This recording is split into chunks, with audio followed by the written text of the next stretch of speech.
최근 부동산 커뮤니티에서 도로 부지를 모아서 입주권을 받았다라고 소개하는 글도 있고요.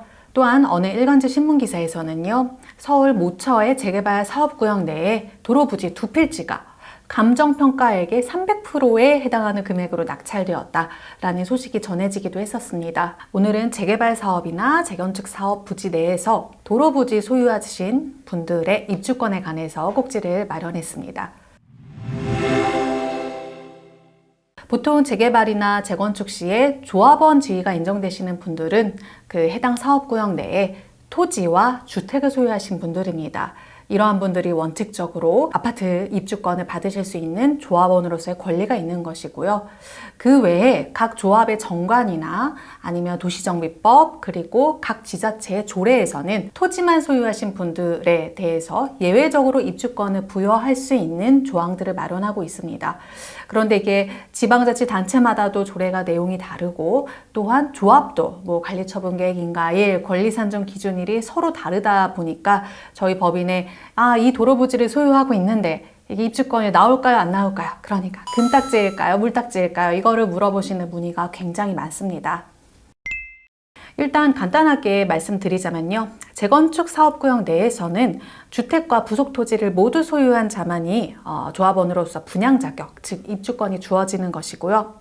토지만 소유하거나 또는 건물만 소유하신 분께서는 입주권을 부여받을 수 없고, 그러니까 헌건물 줄게 새 아파트 다오라는 게 되지 않고요. 대신 현금 청산 쪽으로 절차가 이어집니다. 특히 도로인 경우에는요, 경매로 이 도로를 매수하게 되더라도 입주권이 부여되지 않으니까 유의하셔야 될 것 같습니다. 그리고 재개발 사업구역에서는요 조금 다른데요. 일단 서울시를 예로 들어서 말씀드리자면요, 서울시 조례, 구조례, 신조례 이런 것도 구분을 하셔야 되는데, 현행 서울시 조례에 의하면요, 재개발 사업으로 건립되는 공동주택의 분양 대상자는 관리처분계획 기준일 현재 분양 신청자가 소유하고 있는 종전 토지의 총 면적이 90제곱미터 이상인 자로 예외 규정을 두고 있습니다. 총 90제곱미터 이상이기 때문에요, 여러 토지를 소유하고 있는데 그 합산액이 90제곱미터 이상이면 또 역시 입주권이 부여될 수 있습니다.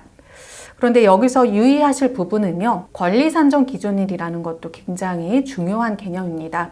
아까 말씀드렸던 관리처분 계획 기준일보다 훨씬 더 이전에 있었던 권리산정 기준일인데요. 이거는 주로 정비사업구역 지정고시일을 권리산정 기준일로 본다고 규정하고 있습니다. 그러니까 훨씬 몇 년 전에 정비사업구역 지정은 굉장히 오래전에 있었던 거잖아요. 그래서 그 지정의 당시에 이 토지들을 90제곱미터 이상 소유하고 있었어야 그 해당자에게 입주권을 부여할 수 있다라는 법적 제한이 있다는 것은 꼭 유의하셔야 됩니다. 방금은 이제 서울시 조례를 근거로 해서 말씀을 드렸고요. 부산의 경우도 소개를 해드리겠습니다. 부산시 정비조례에 따르면 재개발 사업으로 조성되는 대지 및 건축시설 중 공동주택의 분양 대상자, 그러니까 입주권을 부여할 수 있는 자는 관리처분계획 기준일 현재 종전건축물 중 주택을 소유한 자 또는 60제곱미터 이상의 땅을 보유하고 있는 자, 건물이 없더라도 60제곱미터 이상의 토지를 소유하고 있다라고 하면 이 조례에 따라서 입주권을 부여받을 수 있습니다. 아까 서울시는 90제곱미터 이상이었는데요. 부산이 60제곱미터 이상이기 때문에 서로 기준이 좀 다르죠. 그래서 투자하시려는 혹은 소유하고 있는 토지의 지역의 조례를 꼭 찾아보시는 게 좋습니다. 가끔 상담을 하다 보면요, 이 도시정비법에서 위임한 내용들을 조례로 아직 정하지 않은 지역도 있습니다. 아까 서울시나 부산시는 이에 관련한 조례가 있었지만 그 여타의 지역 중에는 조례가 없는 지역도 있었더라고요. 그럴 때는 어떤 조례에 따라서 어떤 조례를 유추 적용해서 입주권을 부여하고 부여하지 않고를 결정할지, 이런 부분은 약간 해석의 영역으로 남아있다라고 생각해 주시면 되겠습니다. 그런데 일단 도로 부지를 하나 줍줍줍줍 해서 이거를 이제 입주권으로 완성한다는 것은 굉장한 노력과 굉장한 시간 그리고 법률 검토까지 필요한, 어떻게 보면 투자를 전문으로 하시는 분들께서 택할 수 있는 절차가 아닌가 싶습니다. 저희 변호사들이 이런 재개발 사업 같은 걸 진행을 할 때 등기부를 많이 연구를 하긴 합니다. 근데 이 도로 부지는 면적이 좀 작기도 한데 이 도로 부지를 소유한 분들께서 가끔 가다 보면 다른 도로 부지를 이렇게 소유하고 계신 경우도 있었고, 게다가 그런 도로부지 소유권에 기해서 조합원을 넘어서 조합장까지 선출되신 경우도 있었습니다. 또는 재개발조합과 일을 하다 보니까 이 도로부지 소유자들이 행방불명자인 경우도 굉장히 많았습니다.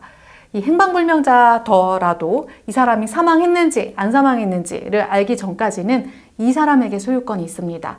그래서 그 사람을 찾아서 매수 협의를 하든지 아니면 그 사람과 관련된 상속인들을 찾아가지고 이 상속인들과 다시 매수를 한다든지, 마지막으로 할 수 있는 건 부재자 재산관리인 선임신청이라는 걸 해가지고 이 땅을 소유한 사람이 월북을 한 것 같다. 그래서 이 사람을 찾을 가능성이 전혀 없고 이 사람 상속인도 안 남아있다. 그러니까 이 땅에 부재자 재산관리인을 선임을 해서 이 땅이 재개발 사업구역 내에서 부당하게 처분되는 경우가 없게 해달라라는 거를 법원에 신청할 수도 있긴 합니다. 그래서 도로부지를 연구하시거나 또는 소유하고 계신 분께서는 이런 부분은 꼭 변호사한테 검토를 받으시는 게 좋겠지요.